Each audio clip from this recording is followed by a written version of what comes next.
आशा करता हूँ कि आप सब लोग बहुत अच्छे होंगे। अगर आप हमारी वीडियो तक पहुँचे हैं तो इसका मतलब आप एक अच्छे स्टूडेंट हैं जो यूपीएससी की तैयारी को बहुत ही डेडिकेटेडली करना चाहते हैं। आप यूपीएससी की तैयारी के लिए हो सकता है कि अभी आपने 12th पास किया हो, ग्रेजुएशन किया हो और आपको यूपीएससी के एबीसी के बारे में ना पता हो।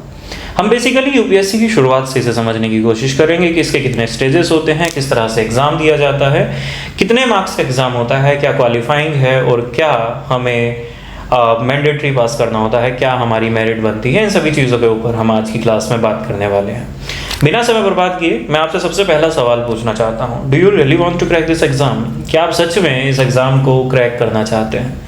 अगर आप इस एग्ज़ाम को क्रैक करना चाहते हैं तो अपने आप से कम 5 बार पूछिए कि आप इस एग्ज़ाम को क्रैक करना चाहते हैं। करना चाहते हैं तो क्यों करना चाहते हैं? क्योंकि ये एग्ज़ाम आपसे वो सब छीन लेगा जिस चीज़ की आप परिकल्पना करते हैं। ये आपको बहुत कुछ देता है तो आपसे बदले में बहुत कुछ छीन भी लेता है, क्योंकि यूपीएससी की तैयारी उतनी आसान तैयारी नहीं होती जितनी सोचकर एस्पिरेंट्स यहाँ पर आते हैं। आपको बहुत ज़्यादा हार्ड वर्क, स्मार्ट वर्क करना होगा। अगर आप स्मार्ट वर्क कर पाते हैं, आप चीज़ों को अच्छे ढंग से मैनेज कर पाते हैं, आपके पास एक अच्छी रणनीति है, स्ट्रेटजी है, then definitely you are going to crack this exam. अगर आपके पास एक अच्छी स्ट्रेटजी नहीं है तब आपको बहुत सारी प्रॉब्लम्स का सामना करना पड़ सकता है। अपने आप से सवाल पूछिए कि क्या आप यूपीएससी की तैयारी करना चाहते हैं? क्या आप सच में एक आईएएस आईपीएस बनना चाहते हैं? अगर आपके दिमाग से जवाब आता है कि हाँ मैं सच में आईएएस बनना चाहता हूँ, आईपीएस बनना चाहता हूँ या सिविल सर्वेंट बनना चाहता हूँ, तब आप इस एग्ज़ाम के लिए तैयार हैं। आपको बहुत सारे सेक्रीफाइस करने होंगे मेरे दोस्त। कौन कौन से सेक्रीफाइस हो सकते हैं? हो सकता है कि आपको फैमिली से थोड़ी दूरियां बनानी पड़े, लेकिन बनानी नहीं चाहिए। हो सकता है कि आपको बहुत ज़्यादा समय लग जाए, या फिर हो सकता है कि आपको अपनी वो बहुत सारी चीज़ें छोड़नी पड़े जिन्हें आप एंजॉयमेंट या रिक्रिएशन का नाम देते हैं। मैं चीज़ों के बिल्कुल खिलाफ नहीं हूँ, आपको ये सारी चीज़ें करनी चाहिए, लेकिन यूपीएससी आपसे बहुत कुछ मांगता है। तो जो टीचर्स ये कह रहे हैं कि नहीं जी आपको तो सारी चीज़ों में लगे रहना है और यूपीएससी का एग्ज़ाम भी हो जाएगा, तो भाई इतना आसान नहीं होता, आपको बहुत हार्ड वर्क करना है। तो चलिए शुरू करते हैं। You need to ask yourself if you are ready to make the sacrifices, और आपको चाहिए होगा टाइम। आपको अपना टाइम देना होगा। कितना टाइम देना होगा? 8 से 10 घंटे रोजाना। साथ ही साथ स्मार्ट वर्क करना होगा और धैर्य रखना होगा, क्योंकि कई बार ऐसा होगा कि आपके रिजल्ट आपकी एस्पिरेशंस के हिसाब से नहीं आएंगे, और जब ऐसा होता है तो आप डिमोटिवेट हो जाते हैं। फिर आपको लगता है कि ये एग्ज़ाम मेरे लिए है भी या नहीं, लेकिन अभी आप 5 बार पूछ चुके हैं खुद से कि हाँ मुझे ये एग्ज़ाम देना है। तब आपको इस एग्ज़ाम की तैयारी शुरू कर देनी चाहिए और धैर्य के साथ करनी चाहिए, क्योंकि क्या होने वाला है उसका अंदाज़ा अभी आपको भी नहीं है, अभी मुझे भी नहीं है, पर एग्ज़ाम बहुत टफ होने वाला है। तो चलिए शुरू करते हैं। सबसे पहले यूपीएससी की जो स्टेजेस होती हैं वो हमारे पास 2 स्टेजेस हैं। आप कहेंगे सर 2 स्टेजेस क्यों हैं? इसमें तो प्रीलिम्स, मेंस और इंटरव्यू यानी कि पर्सनालिटी टेस्ट दिया हुआ है। बेसिकली मेंस जो है इन दोनों से मिलकर बना है, यानी कि मेंस में रिटन एग्जाम आता है और आपका पर्सनालिटी टेस्ट या फिर जिसे हम इंटरव्यू कहते हैं वो भी इसका हिस्सा है। अब ये 3 स्टेजेस कैसी हैं? तीनों का अलग अलग एक स्टांस है। सबसे पहले समझते हैं प्रीलिम्स के बारे में। देखिए ये रेड किया हुआ है, इसके पीछे का रीजन है। रेड आपको बता रहा है कि सबसे टफ होने वाला है प्रीलिम्स। क्यों होने वाला है? देखिए छोटा हो सकता है मेंस से, लेकिन टफ इसलिए होने वाला है क्योंकि कंपटीशन एक तो बहुत ज़्यादा है, दूसरा ये सिर्फ पढ़ने का खेल नहीं है, ये एक स्ट्रेटेजी है। अगर आपकी स्ट्रेटेजी सही है, अगर आपकी रणनीति सही है, तब आप प्रीलिम्स क्रैक कर पाते हैं और आपकी प्रोबेबिलिटी बढ़ जाती है, आप अगले स्टेज पर पहुँचते हैं जिसे हम कहते हैं मेंस का रिटन एग्जाम। यहाँ आपकी इन डेप्थ नॉलेज चेक होती है कि आपको सच में वो चीज़ें आती हैं जो एक सिविल सर्वेंट को चाहिए। ज़्यादा नहीं चाहिए, लेकिन जितना भी चाहिए क्या आपको उतना आता है? अगर आप इस एग्ज़ाम को भी क्रैक कर लेते हैं, इसकी भी मेरिट क्रैक कर लेते हैं, then you will reach to your destination, that is personality test. Personality test में मैंने इसे इंटरव्यू नहीं लिखा, क्योंकि ये आपकी ना नॉलेज का जायज़ा नहीं करते हैं। ये आपको बुलाते हैं, आपसे पूछते हैं सवालों को और आपका एटीट्यूड देखते हैं। क्या आप सिविल सर्वेंट बनने लायक हैं? क्या आप समस्याओं को सहन कर पाते हैं? क्या आप समस्याओं के समाधान ढूंढ पाते हैं? इस तरह के एनालिटिक्स वहाँ पर लगाए जाते हैं। अगर आप इन सब पर खरे उतरते हैं, then you are ready to become finally an IAS और IPS officer, whatever you want to be. तो चलिए समझते हैं सबसे पहले प्रीलिम्स के बारे में। हमारा प्रीलिम्स में एक एग्ज़ाम होता है मेरिट वाला, यानी कि आपका जो सिलेक्शन है वो इसी एग्ज़ाम के ऊपर निर्भर करेगा, लेकिन एक होता है हमारा क्वालिफाइंग। सबसे पहले हम मेरिट वाले एग्ज़ाम के बारे में बात कर लेते हैं। मेरिट वाला एग्ज़ाम जिसे हम जीएस पेपर 1 भी कहते हैं, यानी इससे मेरिट बनती है। यही एग्ज़ाम आपकी जो रैंक है उसे तय करने वाला है इन प्रीलिम्स। वैसे रैंक का कोई लेना देना है नहीं प्रीलिम्स में, लेकिन आप क्वालिफाई करेंगे। क्वालिफाई नहीं करने में तो आपका सीसेट पेपर काफ़ी मदद कर सकता है, लेकिन अगर आपको क्वालिफाई करना है तो GS1 का एक अच्छा स्कोर आपके पास होना ज़रूरी है। GS पेपर 1 यानी कि जर्नल स्टडीज़, जीके नहीं है, ध्यान से पढ़िएगा क्या लिखा है, जर्नल स्टडीज़, यानी कि आपको चीज़ों के बारे में अंदर तक थोड़ी जानकारी होनी चाहिए। ऐसा नहीं है कि आपको सिर्फ एक चीज़ पता है, एक पॉइंट पता है और बात बन जाती है। ये नहीं, सीधा सवाल नहीं पूछा जाता, आपसे पूछा जाता है क्यों। बाकी एग्जाम्स में आप देखेंगे कि ये क्या है, ये कहाँ है, लेकिन यूपीएससी पूछता है कि ये वहाँ है तो क्यों है। तराइन का युद्ध कब हुआ, बाकी एग्जाम्स में पूछा जाएगा तराइन का युद्ध तराइन में ही क्यों हुआ। भाई ये सवाल का जवाब अगर आप दे पाते हैं तब आप यूपीएससी का एस्पिरेंट हैं, तब आप यूपीएससी का एग्जाम क्रैक कर पाते हैं। इसके अलावा बक्सर का युद्ध बक्सर में ही क्यों हुआ भाई, नहीं मेरे शब्दों पर मत जाइएगा, बक्सर एक प्लेस है, मतलब वहां पर क्यों हुआ युद्ध, कहीं और भी हो सकता था, कहीं और का नाम भी पड़ सकता था, बक्सर ही क्यों चुना गया, पानीपत ही क्यों चुना गया।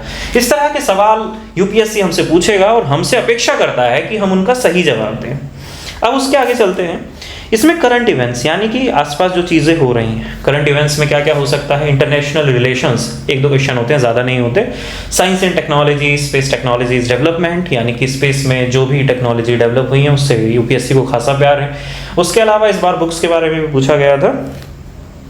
इंटरनेशनल इंपॉर्टेंस और नेशनल इंपॉर्टेंस वाले जो करंट अफेयर्स हैं उस पर खासा ध्यान रखता है यूपीएससी, और हर साल आपको बहुत अच्छा खासा वेटेज यूपीएससी के प्रीलिम्स पेपर में करंट अफेयर्स का देखने के लिए मिलेगा। History of India and Indian national movement, देखिए हिस्ट्री ऑफ इंडिया आपको दिया हुआ है, यानी कि हिस्ट्री ऑफ इंडिया में 3 आपको पता है कौन कौन सी हो सकती हैं, एक एंशिएंट आ सकती है, मिडाइवल आ सकती है, इसके अलावा मॉडर्न आ सकती है। देखिए सबसे ज़्यादा वेटेज अब से पहले तक, इस प्रीलिम से पहले तक मॉडर्न को ही दिया करते थे हम लोग, लेकिन अभी प्रीलिम्स का जो रूप है वो चेंज हो गया है। तो कहा नहीं जा सकता कि यूपीएससी कौन से एंशिएंट से, मिडाइवल से या मॉडर्न से कहाँ से ज़्यादा क्वेश्चन पूछने वाला है, तो तीनों में बराबर ही वेटेज मान के चलिए। पर ऐसा है कि यूपीएससी का मॉडर्न और एंशिएंट के साथ ज़्यादा लगाव है, मिडाइवल से अभी तक थोड़े कम क्वेश्चन पूछे गए हैं। उसके अलावा इंडियन नेशनल मूवमेंट, यानी कि भारत को आज़ाद कराने की जितनी भी गतिविधियां थी उन सभी के बारे में जानकारी आपको होनी चाहिए। Indian and world geography, India और वर्ल्ड की ज्योग्राफी आपको चाहिए होगी, physical, social, economic geography of India and world. Indian polity and governance, polity and governance के लिए आप देखते होंगे लक्ष्मीकांत जी की बुक है, लक्ष्मीकांत जी की बुक को सारे बच्चे पढ़ते हैं, यूपीएससी के जितने भी बच्चे तैयारी करते हैं उनके लिए एक मानिए कि गीता के समान है, यूपीएससी की गीता है एम लक्ष्मीकांत। आपको उस बुक से पढ़ने के बाद प्रीलिम्स के लिए लगभग आप तैयार हो जाते हैं, लेकिन यूपीएससी अपना स्टैंड अप चेंज कर रहा है तो आपको थोड़ा सा ज़्यादा डाइवर्स होना पड़ेगा। इसके अलावा constitution, political system, Panchayati Raj, public policy, rights and issues, ये सारी चीज़ों का आप स्क्रीनशॉट ले सकते हैं। ये सारी चीज़ें आपसे पूछी जाती हैं यूपीएससी के प्रीलिम्स पेपर GS1 में, याद रखिएगा। अब सेकेंड पेपर की बात करते हैं। सेकेंड पेपर है सीसेट का पेपर, क्वालिफाइंग होता है, 33% लाइए, क्वालिफाई कीजिए, लेकिन आसान नहीं है। यूपीएससी की मेरिट कई बार डाउन करा देता है, यानी कि बच्चे क्वालिफाई ही नहीं करवाते, जीएस में अच्छा मार्क्स लेके आ जाते हैं लेकिन सीसेट क्वालिफाई नहीं हो पाता। तो सीसेट को आपको थोड़ा सा सीरियस लेके चलना होगा, 33% मार्क्स चाहिए होते हैं, क्वालिफाइंग होता है नेचर। प्रीलिम्स को क्लियर करने के लिए 33% सीसेट में और जीएस में मेरिट क्लियर करने लायक आपको नंबर लाने होते हैं। 50% से अबव जाती है, यानी कि 100 के आसपास मेरिट हमेशा वेरी करती है, थोड़ी बहुत आगे पीछे हो सकती है। इसमें कई बार 80 से लेके 110 तक या फिर 80 से लेके जितने भी ऊपर हैं सबके नंबर आ जाते हैं। 70, पिछली बार 59 तक गई थी शायद SC कैटेगरी में। सो डिपेंड करता है कि इस साल एग्जाम का जो टाइप है वो कैसा रहा, क्या ज़्यादा मॉडरेट था, हार्ड था, जैसा भी था उसी आधार पर हमारी मेरिट बनती है। आगे चलते हैं, मेंस की बात करते हैं। प्रीलिम्स जब आप क्लियर कर लेंगे, यानी कि आपने प्रीलिम्स क्लियर कर दिया, उस बात को भूल जाइए, उसके मार्क्स का कुछ नहीं होना। प्रीलिम्स क्लियर करने के मार्क्स केवल प्रीलिम्स तक ही सीमित होते हैं। उसके बाद आ जाती है नई जगह, उसे बोलते हैं मेंस। मेंस में क्या होगा, मेंस में आपकी इन डेप्थ नॉलेज चेक होगी। इससे पहले जो एग्जाम हुए थे वो ऑब्जेक्टिव टाइप था, आपको टिक करना था। अब क्या करना है आपने, अब आपने करना है लिखने वाले एग्जाम, यानी कि सब्जेक्टिव टाइप। अब आपको लिखना होगा, क्वेश्चन का आंसर देना होगा। बात करते हैं कौन कौन से एग्जाम इसमें होते हैं और कितने होते हैं। देखिए सबसे पहला पेपर जिसे हम जीएस पेपर 1 भी कहते हैं, मैं इसे ऐसे लिख रहा हूँ, आपको आसानी से समझ में आएगा। सबसे पहला पेपर ऐसे का होता है, उसके अलावा जीएस पेपर 1 होता है, जीएस पेपर 2 होता है, जीएस पेपर 3, चौथा पेपर एथिक्स का होता है। देखिए एसए के पेपर में आपको एसेज लिखने होते हैं, बेसिक है, ठीक है, पर टफ है।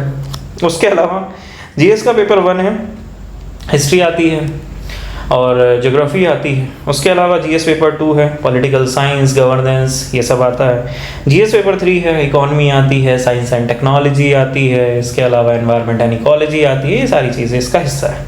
एथिक्स की अगर हम बात करें तो एथिक्स में आपका जो नैतिक शास्त्र है, एक प्रशासक को, एक ब्यूरोक्रेट को कैसा होना चाहिए, इस बारे में आपको जानकारी दी जाती है। उसके अलावा एक आप ऑप्शनल चुनते हैं।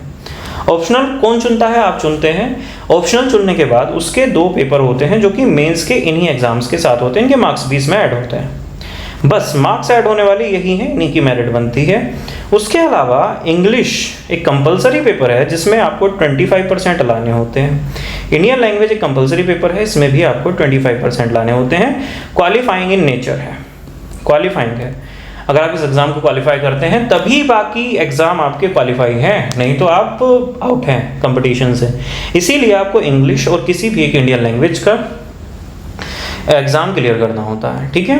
उसके अलावा हमें GS paper 1, GS paper 2, GS paper 3 और एथिक्स का पेपर देना होता है, साथ ही एसए का पेपर देना होता है। ऑप्शनल का चुनाव आप करते हैं। ये सभी जब मिल जाते हैं फिर एक मेरिट बनती है। उस मेरिट के आधार पर आपका सिलेक्शन होता है फॉर द पर्सनैलिटी टेस्ट।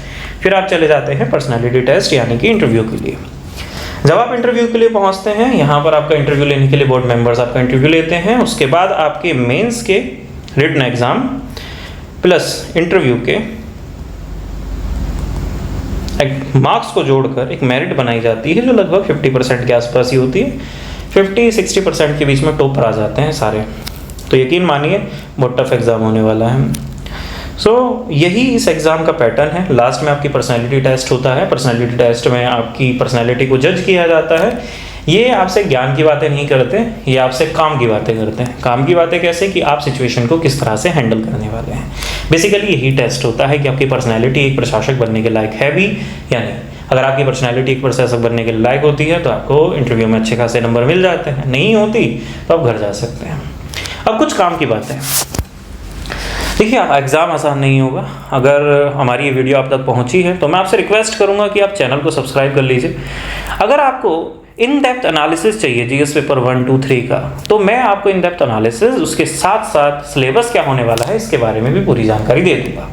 आशा करता हूँ कि आपको वीडियो समझ आई होगी। आप हमारे चैनल को सब्सक्राइब कर सकते हैं। मिलते हैं आपसे अगली वीडियो में। Have a nice time. Good night.